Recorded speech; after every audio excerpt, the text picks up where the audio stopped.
think you can't make mistakes.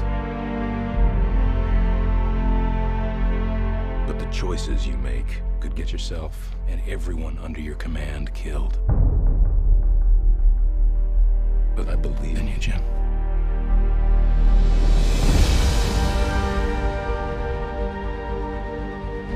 Darkness is coming. Tell me about your Star Trek experience. I mean, shooting and the full sci-fi fun of space, the final frontier. Yes, I mean, being in the future was wonderful, and to see someone else's imagined future was great, because, you know, imagining the future is quite difficult if you ever tried. I tried the other day and couldn't really imagine what it would be like. So the fact that Gene Roddenberry did that is no mean feat. And then to be around this group of people who work so hard and are so focused and diligent was really wonderful. Now, shall we begin?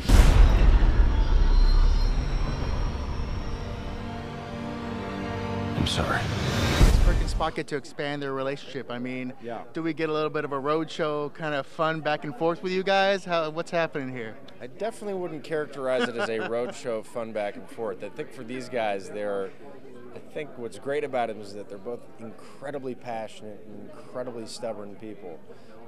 And for them to find a middle ground is very difficult, because they both think that their way is the best way. But there's a great respect for one another. I think that kind of baselines all of it.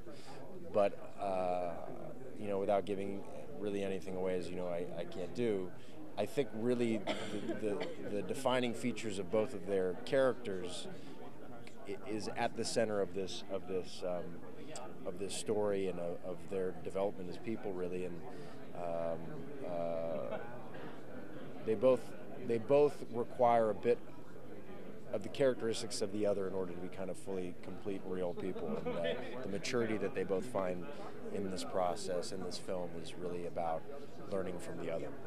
Okay, I guess the other thing really quickly is Captain Kirk kind of takes the villain always personally. I mean, how was it working off of Benedict Cumberbatch, as you know, having that epic villain that Star Trek is so famous for? Well, I think what's great about what Benedict did is, you know, there's almost like a scalpel-like precision about how John Harrison moves in this world. And Kirk could not be any different. He's like a bull in a china shop. So I think even physically we're so different, and you know, you have this kind of this very kind of cold, precise, clinical evil that John Harrison is about, and you have this, again, passionate, kind of all over the place, crying, raging, laughing, yelling bullfighter that is, you know, Jim Kirk. So I think it makes for a real fun interchange.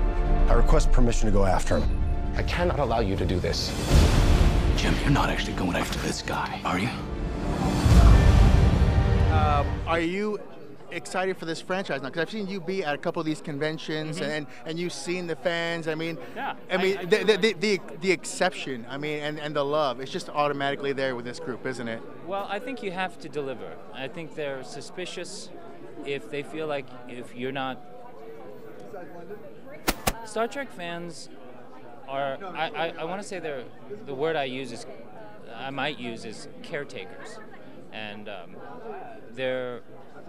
they love this mythology, and they want to know that you love this mythology. I know.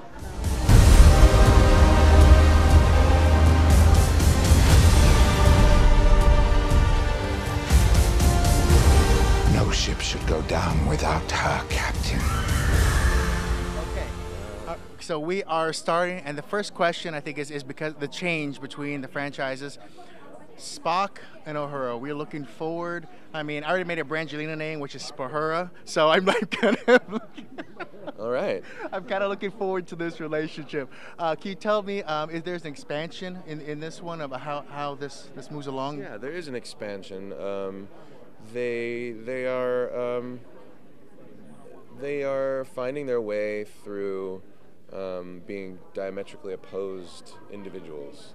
and they're trying to find common ground, and they're trying to understand one another in this film in a deeper way than they did in the first movie. So it was exciting to play with Zoe. I love working with her, and I love hanging out with her, and you know, it takes the relationship in a little bit of a different direction in this film, and we'll see how it all plays out, I guess.